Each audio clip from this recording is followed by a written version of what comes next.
Extraite du Ravissement d'Iris Kaltenbach, l'affiche de la 63e semaine de la critique met en scène les comédiennes Avzia Herzi et Nina Meurice, reliées l'une à l'autre par un regard complice et mystérieux qui nourrit et décuple nos imaginaires. Parmi les 1050 longs métrages et les 2150 courts métrages visionnés, 11 longs métrages et 13 courts métrages ont été sélectionnés.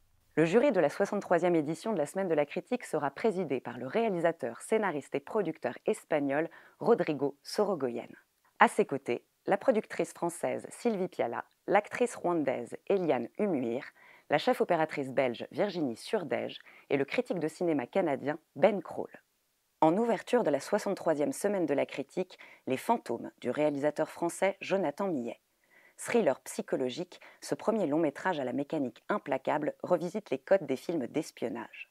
Il met en scène la traque d'un criminel de guerre par l'une de ses victimes qui n'a jamais pu voir le visage de son bourreau, mais en connaît l'odeur, la voix, la peau. Un film sensoriel et électrique où la subtilité de jeu de l'acteur franco-tunisien Adam Bessa époustoufle. Le cinéma français est également à l'honneur des 2 séances spéciales de cette édition. D'abord, La mer au loin, deuxième long-métrage du réalisateur franco-marocain Saïd Amish Ben Larbi.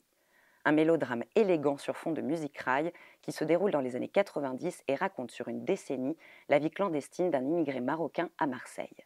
Après Retour à Bolène, Saïd Amish Ben Larbi confirme la force de son cinéma politique et social avec ce film généreux et émouvant qui dépeint une autre histoire de France. Au casting, Grégoire Collin, Anna Mouglalis et la révélation Ayoub Greta. Les Reines du drame ensuite, premier long-métrage du réalisateur français Alexis Langlois, irrésistible comédie musicale lesbienne, populaire et grunge. Une déclaration d'amour pailletée et vibrante au cinéma, à son histoire, ses formes et ses genres, au travers d'un récit qui met en scène 2 chanteuses rivales et amoureuses, confrontées aux diktats de la société spectacle. Du rire, du drame, des larmes, sans oublier la révélation de 2 talents exceptionnels, Louisa Aura et Gio Ventura, avec en guest star Bilal Hassani, Asia Argento et Alma Jodorowsky. En compétition, 7 longs métrages, dont 5 premiers films et 2 deuxièmes. Locuste, premier long métrage du réalisateur taïwanais Kef, nous plonge dans le Taïwan de 2019 en pleine révolte populaire, aux côtés d'une jeunesse désenchantée, tentée par le choix des armes et des gangs.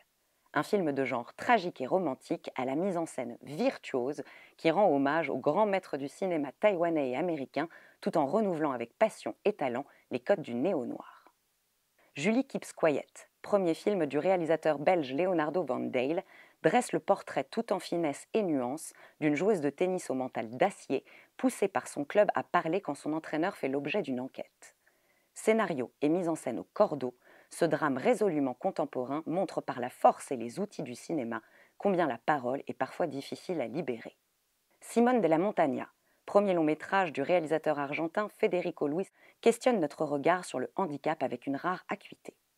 Un drame incarné et profondément humain, dans lequel la vie grouille et se bouscule, doublé d'un récit d'apprentissage étonnant qui suit le circuit des désirs borderline du protagoniste.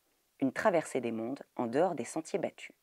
Blue Sun Palace, premier long métrage de la réalisatrice américaine Constance Tsang, chronique douce amère sur le destin chahuté d'immigrés chinois résidant dans le Queens. Au diapason de ses personnages, pudiques et dignes, ce premier film s'inscrit dans une veine réaliste et intimiste et déplace notre regard sur les populations les moins visibles, avec le formidable Lee Kang-cheng, acteur fétiche de Tsai Ming-liang. Baby, deuxième film du réalisateur brésilien Marcelo Caetano, vibrant portrait d'un jeune marginal qui tente de survivre à Sao Paulo. Romanesque à souhait, ce mélodrame queer à la peau douce et dure à la fois dépeint une réalité sociale contraignante autant qu'il raconte une romance d'aujourd'hui. Un film émouvant et flamboyant, campé par des comédiens charismatiques. The Brink of Dreams, deuxième film de la réalisatrice égyptienne Nada Riyad et du réalisateur égyptien Eman El Amir, passionnant documentaire sur un groupe de femmes artistes déterminées à vivre leurs rêves et leurs envies sans le consentement des hommes.